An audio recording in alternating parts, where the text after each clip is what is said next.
Good morning, everyone. Welcome to Wizard Educational Institute. সদায়ৰ দৰে আজিও আমি কিছুমান ইম্পৰ্টেণ্ট কাৰেণ্ট এফেয়াৰ্ছ টপিকছ আলোচনা কৰিম।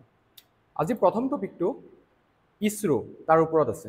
GS paper 3 science and technology, space technology এই পেপাৰটোৰ পৰা ভেৰি ইম্পৰ্টেণ্ট হয়। নিউজত আছে ISRO achieves major milestone with successful parachute test for Gaganyaan. India's ambitious human spaceflight program, Gaganyaan, achieved a critical milestone on Sunday with the successful completion of the first integrated airdrop test. This test marks a major step in ensuring astronaut safety and paves the way for India's first human mission to space. ভাৰতৰ যেটো প্ৰথম human space mission হ'ব গৈ আছে হেতু হৈছে গগনয়ান 2027 চনত most প্ৰবাবলি এটো লঞ্চ কৰিব ভাৰত চৰকাৰে আৰু ইছৰোই। সো তাৰ কাৰণে এতিয়া কিছুমান ট্ৰায়াল চলি আছে আৰু এটা পাৰ্টিকুলাৰ টেষ্ট আছিলে এয়াৰ ড্ৰপ অৰ্থাৎ পেৰাশুট। যেতিয়া স্পেচৰ পৰা আকৌ উভতি আহিব লগা হ'ব তেতিয়া যদি কিবা দুৰ্ঘটনা হয় তেতিয়া পেৰাশুটৰ মাধ্যমেৰে যাতে ক্ৰিউসকল পৃথিৱী পৃষ্ঠলৈ ঘূৰি আহে তাৰ কাৰণে এই টেষ্টটো কৰা হৈছে আৰু এটোটো সফলো হৈছে। অলৰাইট, তো ভাৰতৰ গগনয়ান মিশনৰ বিষয়ে অলপ আমি জানি লওঁ। India's first human space flight programme by ISRO, Indian space research organisation. ইছৰোই প্ৰথম যেটো human space flight programme launch কৰিব তাৰ নাম দিয়া হৈছে গগনয়ান।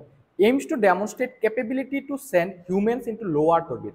সো ইয়াৰ দ্বাৰা এইটো কেপেবিলিটি দেখাব বিচৰা হৈছে যে আমাৰ ভাৰতেও মানুহক স্পেচলৈ পঠিয়াব পাৰে, অকল পঠিয়াব পাৰে বুলিয়ে নহয় ঘূৰাইও লৈ আহিব পাৰে সেফলি। আৰু কেনেকুৱা জাগালৈ পঠিয়াব? লো আৰ্থ অৰ্বিট। ভেৰি ইম্পৰ্টেণ্ট যে লো আৰ্থ অৰ্বিট মানেনো কি হয়? লো আৰ্থ অৰ্বিট হৈছে পৃথিৱী পৃষ্ঠৰ পৰা 400 কিলোমিটাৰ ওপৰত। Alright, sustain them for 3 days and bring them back safely. 3 দিনৰ কাৰণে তাতে থাকিব, তাৰপিছত আকৌ সেফলি পৃথিৱীলৈ ঘূৰাই অহা হ'ব। Uncrewed mission G1 in December 2025 with humanoid robot Vyom Mitra. তাৰ আগতে মানুহসকল যোৱাৰ আগতে এটা ৰবট পঠিওৱা হ'ব। ৰবটটোৰ নাম হৈছে Vyom Mitra. First crewed Gaganyaan mission is expected in 2027 আৰু মানুহ 3জন যাব যে গগন যাত্ৰী বুলি কোৱা হ'ব তেখেতসকল 2027 চনতহে যাব। অলৰাইট, ক্ৰিউ সাইজ 3জন এষ্ট্ৰনট থাকিব পাৰে, তেখেতসকলক আমি গগন যাত্ৰী ইয়া বায়োম নট বুলি ক'ম। Crew module provides life support, safety and ৰি এন্ট্ৰি প্ৰটেকশ্যন। আমি যেটো ডিসকাস কৰিছো ক্ৰিউ মডেল, তাত কোন কোন থাকিব? মানুহসকল থাকিব, তাত লাইফ সাপোৰ্ট থাকিব, সেফটি ৰিলেটেড যি এছপেক্ট আছে সেই গোটেইবোৰ বস্তু তাত ইনক্লুডেড থাকিব। লঞ্চ ভেহিকল, লঞ্চ কিহেৰে কৰা হ'ব? Human rated LVM-3 HLV M3, এইটো এটা মডিফাইড GSLV MK3 হয়। এই যেটো হাইলাইট টেষ্ট হৈছে টেষ্টৰ কিছুমান হাইলাইট আছে, যেনে end to end demonstration of parachute based deceleration system essential for safe crew module recovery. So it is very important এটা step হয় আমাৰ যেটো গগনয়ান মিশন লঞ্চ কৰা হ'ব, কাৰণ আমি সেই টেষ্টটোত দেখাব পাৰিছো যে আমি মানুহসকলক যদি কিবা এনেকুৱা আনফৰচিন ঘটনা হয় তেতিয়া সেফলি পৃথিৱীলৈ ঘূৰাই লৈ আহিব পাৰিম। Alright, significance for India কি হয়? যে establishes India as the fourth nation after USA, Russia and China with human spaceflight capability. আৰু আমি যেতিয়া লঞ্চ কৰিম আৰু যদি আমি সফল হওঁ তেতিয়া আমি মাত্ৰ পৃথিৱীৰ ভিতৰত 4 নম্বৰ দেশে হ'ম যোনে এই কেপেবিলিটিটো শো কৰিব পাৰিছে। United States of America, Russia, চাইনাৰ পিছত ভাৰতে এনেকুৱা এখন দেশ হ'ব যোনে হিউম্যান স্পেচফ্লাইট কেপেবিলিটি শোকেস কৰিব পাৰিব। It strengthens Atmanirbhar Bharat vision by relying on indigenous technology. Bharat চৰকাৰে এটা সপোন ৰাখিছে যে 2047 চনৰ ভিতৰত ভাৰত এখন এডভান্সড কান্ট্ৰি হ'ব। বৰ্তমান আমি কি হওঁ? এটা middle income country, right? So middle income কান্ট্ৰিৰ পৰা আমি 2047 চনৰ ভিতৰত এটা এডভান্সড কান্ট্ৰি হৈ যাব বিচাৰিছো আৰু সেই ক্ষেত্ৰত এই স্পেচ সেক্টৰে কিন্তু এক গুৰুত্বপূৰ্ণ ভূমিকা পালন কৰিব। Opens avenues for space diplomacy, international collaboration and commercial opportunities. আমি কেইদিনমান আগতে চাইছিলো এক্সিয়াম 4 মিশন লঞ্চ কৰা হৈছিলে with the help of NASA and বিভিন্ন যিবিলাক চৰকাৰ আছিল যেনে পোলেণ্ড আৰু হাংগৰী। তো তেখেতসকলৰ দেশৰো কিছুমান এষ্ট্ৰনট স্পেচলৈ গৈছিলে, ইণ্টাৰনেশ্যনেল স্পেচ ষ্টেচনলৈ। আমাৰ ভাৰতৰ পৰা যোৱা ব্যক্তিজনৰ নাম আছিলে শুভাংশু শুক্লা, ৰাইট? আৰু আমাৰ ইছৰোৱে কিছুমান ৰোড মেপ ৰাখিছে যে গগনয়ান মিশনটো 2027 চনত লঞ্চ কৰিব, চন্দ্ৰযান 4 মিশন 2028 চনত লঞ্চ কৰিব, চন্দ্ৰযান 3 টো 2023 চনৰ 23 আগষ্টত লঞ্চ কৰা হৈছিলে হয়নে আৰু আমি 23 আগষ্ট দিনটো নেশ্যনেল স্পেচ ডে হিচাপে পালন কৰোঁ তো আপোনালোকে মনত ৰাখিব 23 আগষ্ট দিনটো আমি নেশ্যনেল স্পেচ ডে হিচাপে পালন কৰোঁ এইবাৰৰ যেটো উদযাপন কৰা হৈছিল দ্বিতীয় সংস্কৰণ আছিল দেন ইণ্ডিয়ান স্পেচ ষ্টেচন বাই 2035 আৰু 2040 চনলৈকে আমি লুনাৰ লৈ আমি এজন মানুহ পঠিয়াব পৰা হ'ব পাৰিম বুলি ইছৰোই দাবী কৰিছে অলৰাইট সো এই টপিকটোৰ পৰা প্ৰিলিমছৰ কাৰণে দুটা কোৱেশ্চন দিয়া হৈছে আপোনালোকে শুদ্ধ উত্তৰটো কমেন্ট সেকশনত জনাব নেক্সট টপিকটো ভেৰি ইম্পৰ্টেন্ট হৈ যায় particularly vulnerable tribal groups আমাৰ ভাৰতত আপোনালোকে জানে যে ট্ৰাইবেল গ্ৰুপস বহুত জায়গাতে পোৱা যায় নৰ্থ ইষ্টাৰ্ণ এৰিয়াবোৰত পোৱা যায় প্ৰতিটো নৰ্থ ইষ্টাৰ্ণ ষ্টেটতে আছে ৰাইট তাৰ পিছত আমি যদি চাও ছত্তীশগড়ত আছে মধ্য প্ৰদেশত আছে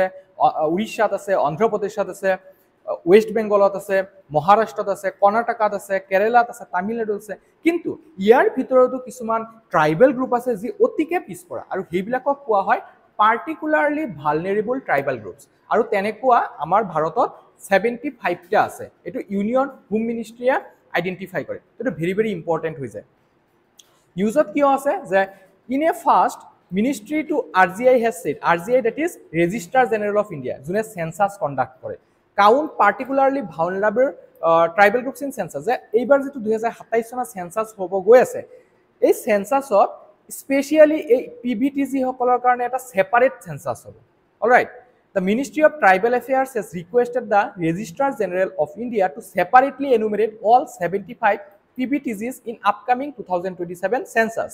If approved, this will be the first time in history that PBTGs are counted as distinct categories in the national census.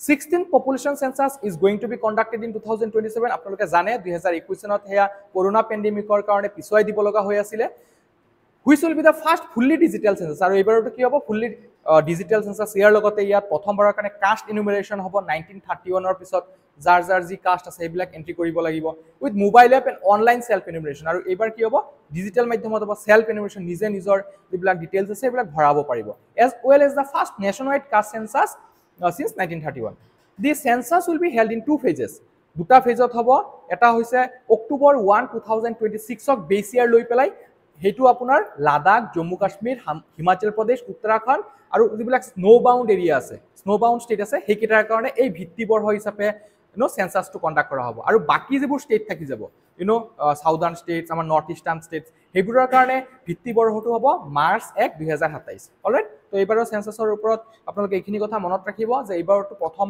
হ'ব ডিজিটেল সেন্সাস অৰ্থাৎ সেলফ এনুমেৰেচন কৰিব পৰা যাব মোবাইল এপৰ জৰিয়তে তাৰ পিছত ইয়াত প্ৰথমবাৰৰ কাৰণে কাষ্ট সেন্সাস হ'ব অলৰাইট তাৰ পিছত ইয়াৰ আন্ডাৰত দুটা ক্যাটেগৰি থাকিব এক নম্বৰটো হৈছে অক্টোবৰ 1 2026 ভিত্তিবৰ্ষ হিচাপে লাদাখ জম্মু কাশ্মীৰ হিমাচল প্ৰদেশ উত্তৰাখণ্ড আৰু স্নো বাউন্ড যিবিলাক ষ্টেট আছে সেইবিলাকক প্ৰথম এটুত সেন্সাস কৰা হ'ব আৰু মাৰ্চ 1 2027 চনত বাকি ৰাজ্যবোৰত ঠিক আছে আৰু আজিৰ যেটো নিউজ হেতু হৈছিল যে পিভিটিজি সকলৰ কাৰণে এক্সট্ৰা বা সেপাৰেট সেন্সাস কন্ডাক্ট কৰা হ'ব আচ্ছা এতিয়া আমি পিভিটিজিৰ অৰিজিনৰ কথা চাও পাৰ্টিকুলাৰলি ভালনাৰেবল ট্ৰাইবেল গ্ৰুপছৰ ধাৰণাটো কেতিয়া আৰম্ভ হৈছিল হে আৰম্ভ হৈছিল 1975 ত বাই ধেভাৰ কমিশন ভাৰত চৰকাৰে এটা কমিটি গঠন কৰি দিছিল নাম আছিল ধেভাৰ কমিটি এই কমিটিয়ে ৰেকমেন্ডেশন দিছিল যে এই কিছুমান পাৰ্টিকুলাৰ গ্ৰুপক আমি সেপাৰেটলি চাব লাগে সেপাৰেটলি হিয়তৰ ওয়েলফেয়াৰৰ কাৰণে কাম কৰিব লাগে and later refined by an expert committee in 1973 these are tribal communities more vulnerable than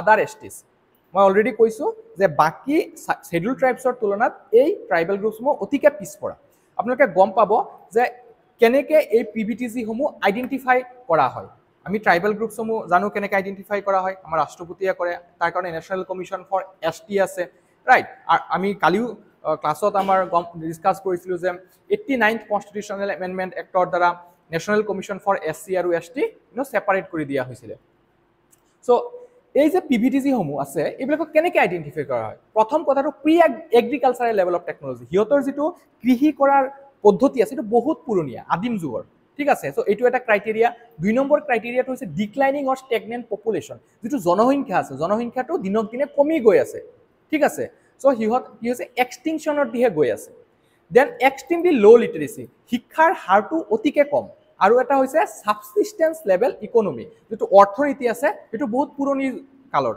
okay modern technology নাই, মডাৰ্ণ ইকনমিক্সৰ লগত কোনো সম্পৰ্ক নাই। চ' এই 4টা ক্ৰাইটেৰিয়াৰ ভিত্তিতহে এই PVTGবোৰ আইডেণ্টিফাই কৰা হয়। আৰু ডাইৰেক্ট এই কুৱেশ্যনটোৱে এইবাৰ APSC প্ৰিলিমছত আহিছিলে যে what are the criterias of identifying particularly vulnerable tribal groups, আৰু 4টা অপশ্যনে দি আছিলে 1, 2, 3 and 4, আৰু গোটেইকেইটাই শুদ্ধ হয়। Okay, pre-agricultural level of technology, declining or stagnant population, extremely low literacy and subsistence level economy. Alright, আমাৰ ভাৰতত বৰ্তমান 75টা PVTG আছে, আৰু সেইকেইটা ক'ত বিস্তৃত হৈ আছে জানেনে? বেছিভাগ আছে উৰিষ্যাত 13, মেক্সিমাম পোৱা যায় উৰিষ্যাত, মনত ৰাখিব। তাৰোপৰি ঝাৰখণ্ডত পোৱা যায়, কেৰালাত পোৱা যায়, ছত্তীশগড়ত পোৱা যায়, অন্ধ্ৰপ্ৰদেশত পোৱা যায়, কিন্তু সবতকৈ বেছি আছে উৰিষ্যাত। Number is 13। এক্সাম্পল যেনে আমি ক'ব পাৰোঁ গ্ৰেট আন্দামানিজ, অংগেজ, জাৰুৱাছ, চেণ্টিনেলিজ, এই গোটেইকেইটা আন্দামান নিকোবৰত পোৱা যায়। দেন চহৰীয়াসকল MP, দেট ইজ মধ্যপ্ৰদেশত থাকে। বীৰহৰ, এইটো ঝাৰখণ্ডত পোৱা যায়। এণ্ড চলানিজ কাণ, এইটো কেৰালাত পোৱা যায়। নেক্সট আমি এই টপিকটোৰ ওপৰত এটা কুৱেশ্যন দিছোঁ। কুৱেশ্যনটো আপোনালোকে ট্ৰাই কৰিব আৰু শুদ্ধ উত্তৰটো দিব, কমেণ্ট ছেকশ্যনত যত্ন কৰিব। আমি নেক্সট টপিকটোলৈ যাওঁ, সেইটো হৈছে সুপ্ৰিম কোৰ্ট চালুৱা জুডুম জাজমেণ্ট। এই টপিকটো GS পেপাৰ 2 লগতে GS পেপাৰ 3, যিটো আমাৰ ইণ্টাৰনেল ছিকিউৰিটি আছে তাৰ কাৰণে ইম্পৰ্টেণ্ট হয়। ৰিচেণ্টলি এটা কণ্ট্ৰভাৰ্চি হৈ আছে। আমাৰ যিজন ভাইচ প্ৰেচিডেঞ্চিয়েল নমিনী হয় অপজিশ্যনৰ পৰা, তেখেতৰ এটা জাজমেণ্টত নাম সোমাইছিলে জুডুম জাজমেণ্ট। চ' সেই বিষয়টোৰ বিষয়ে আমি আজি আলোচনা কৰিম। A major controversy has erupted after Union Home Minister Amit Shah accused retired Supreme Court Judge Justice B. Sudarshan Reddy, এই যিজন জাজ আছে এইজনক কিন্তু অপজিশনে ভাইচ প্ৰেচিডেঞ্চিয়েল কেণ্ডিডেট হিচাপে ৰাখিছে এগেইনষ্ট যিটো NDA চৰকাৰৰ নমিনেটেড প্ৰাৰ্থী হয় CP ৰাধাকৃষ্ণন, ৰাইট। তো তেখেতৰ এগেইনষ্টত B. সুদৰ্শন ৰেড্ডিক কেণ্ডিডেচাৰ হিচাপে ৰাখিছে, আৰু তেখেতে 2011 চনত এটা জাজমেণ্ট দিছিলে যে supporting Naxalism, citing his rule in the landmark 2011 Salwa Judum judgment. The remarks have drawn sharp condemnation from the legal fraternity and opposition parties, reigniting debate over judicial independence and the state's counter-insurgency strategies. এতিয়া বহুতে কি কৰিছে, এতিয়া এইটো কণ্ডেমনেশ্যন কৰিছে যে বহুতে কৈছে যে পূৰ্বৰ এজন জাজৰ এটা জাজমেণ্টত এতিয়া ইউনিয়ন হোম মিনিষ্টাৰে কেনেকৈ এনেকুৱা এটা বক্তব্য ৰাখিব পাৰে। So, এতিয়া কণ্ট্ৰভাৰ্চিটো কিহক লৈ পেলাই হয়? During a recent political event, Amit Shah claimed that the Supreme Court not delivered its 2011 ruling disbanding the Salwa Judum movement. Naxal terrorism would have ended by 2020. He accused Justice Reddy, who co-authored the judgment in Nandini Sundar versus State of Chhattisgarh, of indirectly siding with Maoist insurgents. So, basically, Amit Shah কৈছে যে যিজন আমাৰ জাজ আছে justice Reddy, তেখেতে support কৰিছিলে basically নাক্সালিজমক। What was the Salwa Judum? Launched in 2005 in Chhattisgarh, Salwa Judum was a state-sponsored vigilante movement to counter Maoist insurgency. Under this initiative, tribal youths were appointed as special police officers armed with weapons and deployed in anti-Naxal operations. Most SPOs were poorly trained, minimally educated, and paid all honorariums, raising serious ethical and legal concerns. So, কি হৈছিলে basically ঘটনাটো 2005 চনত ছত্তীশগড়ত সালুৱাম জুডুম নামে এটা ভিজিলেন্টে movement develop হৈছিলে, যাৰ দ্বাৰা মাওইষ্ট ইনসাৰ্জেন্টিক শেষ কৰিব অবজেক্টিভ ৰাখিছিলে এই গ্ৰুপটোৱে, আৰু ইয়াৰ আণ্ডাৰত বিভিন্ন ট্ৰাইবেল ইয়থক এপইণ্ট কৰা হৈছিলে স্পেচিয়েল পুলিচ অফিচাৰ হিচাপে, যাতে নাক্সালসকলৰ লগত যুদ্ধ কৰিব পাৰে, ফাইট কৰিব পাৰে। Okay, the Supreme Court's 2011 ruling. It is in this landmark judgment, the Supreme Court declared Salwa Judum unconstitutional. কিন্তু Supreme Court কি ক'লে যে এইটো এটা আনকনষ্টিটিউচনেল হয়। সো এক্সট্ৰা এটা ফোৰ্স হৈ যায়, পুলিচৰ নিজৰ দায়িত্ব আছে, ষ্টেট গভৰ্ণমেণ্টৰ নিজৰ পুলিচ আছে, CRPF আছে। সো সেইবিলাকৰ ওপৰেঞ্চি কিয় এই চালুৱা জুডুম নামে এটা এক্সট্ৰা ভিজিলেন্টে গ্ৰুপ গঠন কৰিব লাগে, তেনেকুৱা এটা জাজমেণ্ট সুপ্ৰিম কোৰ্টে দিছিলে। এতিয়া আমাৰ অমিত শ্বাহে কৈছে যে যদি এই জাজমেণ্টটো নিদিলে হয়, অৰ্থাৎ এই যিটো চালুৱা জুডুম আছে ইয়াক ডিছমেণ্টেল নকৰিলে হয়, তেতিয়া হয়তো এই নাক্সালিজমটো 2020 চনতে শেষ হৈ গ'লে হয়। এতিয়া ভাৰত চৰকাৰে টাৰ্গেট ৰাখিছে যে 2026 চনতে এই নাক্সালিজমৰ যিটো সমস্যা আছে, মাওইষ্ট ইনসাৰ্জেন্সি আছে, ইয়াক শেষ কৰিব। সুপ্ৰিম কোৰ্টে আৰ্টিকেল 14, আৰ্টিকেল 21 এই দুটা উল্লেখ কৰিছে যে আৰ্টিকেল 14 কি কয়, right to equality, expecting untrained SPOs to perform duties equal to regular police was discriminatory. এতিয়া যদি untrained police force যেনেকা SPO বিলাক গঠন কৰা হৈছিল এইবিলাকক মাওইষ্টসকলৰ বিৰুদ্ধে যুদ্ধ কৰিব দিয়া হয় তেতিয়া অবভিয়াছলি সিহঁতৰ টেকনলজি ইমানখিনি নাই সিহঁতৰ ৱেপনছ ইমান উন্নত মানৰ নাই বা সিহঁতৰ ইমান ট্ৰেইনিংও দিয়া হোৱা নাই সো এইটো এটা আনইকুৱেলিটি হ'ব বুলি সুপ্ৰিম কোৰ্টে ঘোষণা কৰিছে also right to life the police exposed tribal youth to extreme risks without adequate training, security or career protection, treating them as expendable instruments. Alright? এই টপিকটোৰ পৰা প্ৰিমছৰ কাৰণে এটা কোৱেশ্চন দিয়া হৈছে আপোনালোকে শুদ্ধ উত্তৰটো কমেন্ট সেকশনত জনাব নেক্সট টপিকটো আমি আলোচনা কৰিম Indian navy has commission two advance stealth frigates GS paper 3 science and টেকনলজিৰ পৰা এইটো ইম্পৰ্টেণ্ট হয় the Indian navy commission INS Udayagiri and INS Himgiri to advanced multi-mission steel frigates. It can multi-mission steel frigates in Visakhapatnam. The event was presided over by Defense Minister Rajnath Singh. Mukho details bur hoy je BrahMos supersonic missile, surface to surface missile, surface to air missile, torpedo launchers, advanced combat management and fire control system ei bilakot ase. আৰু indigenous technology use কৰা হৈছে ইয়াত INS Udayagiri এটো 100 ওয়াৰশিপ design বাই ওয়াৰশিপ design bureau কনস্ট্ৰাকশন কৰিছে Udayagiri was built by MDL Mazagaon Dock Limited Mumbai and it is part of the project 17A Shibali classৰ পিছতে আহিছে এটো then Himgiri is built by GRAC okay Garden Research Shipbuilders Engineering যেটো Kolkata based হয় হেতুৱে হিমগিৰিটো বনাইছে মনত ৰাখিব উদয়গিৰিটো বনাইছে Mazagaon Dock Limited আৰু হিমগিৰিটো বনাইছে গাৰ্ডেন ৰিসাৰ্চ শিপবিল্ডাৰ্স এন্টাৰপ্ৰাইজ আৰু এই ক্ষেত্ৰত ভাৰতে 75% থলুৱাভাৱে নিৰ্মাণ কৰিছে বাকি অলপ সলপ বেলেগ দেশৰ পৰা লোৱা হৈছে ৰাছিয়া ফ্ৰান্স ইত্যাদি পৰা বেলেগ বেলেগ টেকনলজি লোৱা হৈছে কিন্তু বহুতখিনি আমি সেলফ ৰিলায়েন্ট হৈছো বুলি ক'ব পাৰো আত্মনিৰ্ভৰ আমি ডিফেন্স টেকনলজি স্পেস সেক্টৰত যোৱা 10 বছৰ যথেষ্টখিনি আত্মনিৰ্ভৰতা এচিভ কৰিছো Significance. First time ships commissioned simultaneously from two shipyards. দুটা shipyardৰ পৰা আমি simultaneously দুটা ship release কৰিব পাৰিছে এটা INS Himgiri আৰু এটা INS Udayagiri. Boost strength of eastern seaboard. Also it is described as guardians of the sea and game changer for Indian Navy. Supports large industrial ecosystem and a lot of job will be created for the youth. Next topic to is a Big Cat Alliance or International Big Cat Alliance. Nepal recently a সংস্থাটো join কৰিছে এই big cat এলায়েন্সটো কি হয় basically যে যিবিলাক big cat species আছে সেইবিলাকক সংৰক্ষণ কৰাৰ কাৰণে ভাৰতে এটা প্ৰগ্ৰাম লঞ্চ কৰিছিল ওকে এটো 2019 চনত লঞ্চ কৰিছিল তাৰ বিষয়ে আমি আলোচনা কৰিম Nepal has officially join the international big cat alliance by signing the framework agreement with snow leopard tiger and common leopard in its landscape নেপালত বেসিক্যালি এই প্ৰজাতিবোৰ পোৱা যায় snow leopard tiger common leopard Nepal joining the IBC, that is International Big Cat Alliance, will strengthen global collaboration for big cat conservation. আচ্ছা এতিয়া big cat ত কেইটা species আহে মনত ৰাখিব big cat মানে 7টা প্ৰজাতি বুজোৱা হয় এক নম্বৰ টাইগাৰ দুই নম্বৰ লায়ন তিনি নম্বৰ লিওপাৰ্ড চাৰি নম্বৰ স্নো লিওপাৰ্ড চাৰি নম্বৰ চিতা পাঁচ নম্বৰ জাগুৱাৰ ছয় নম্বৰ পুমা সো এই 7টা স্পিচিছ big cat ত আহি যায় ওকে এটোটা global India led initiative for conservation of 7 big cat species as mentioned. Multi-country, multi-agency coalition with 90 plus range and non-range countries. Yat, amar jito Siberia region ase, Russia ase. So, hebilak consolo to snow leopard, ebilak poa jay. So, he range country bilako included hoy.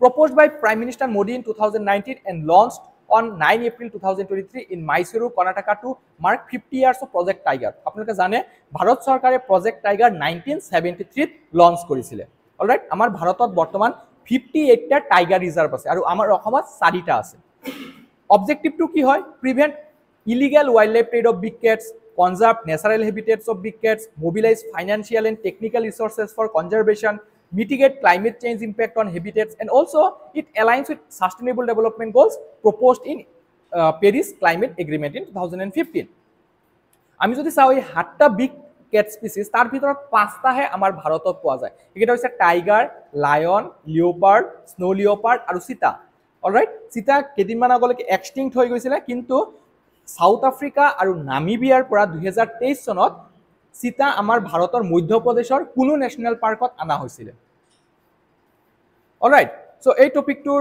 ওপৰত কিছুমান প্ৰিলিমছৰ কাৰণে question দিয়া হৈছে আপোনালোকে শুদ্ধ উত্তৰটো comment সেকশনত জনাব তো আজিৰ ক্লাছটো ইয়াতে সামৰিছো থ্যাংক ইউ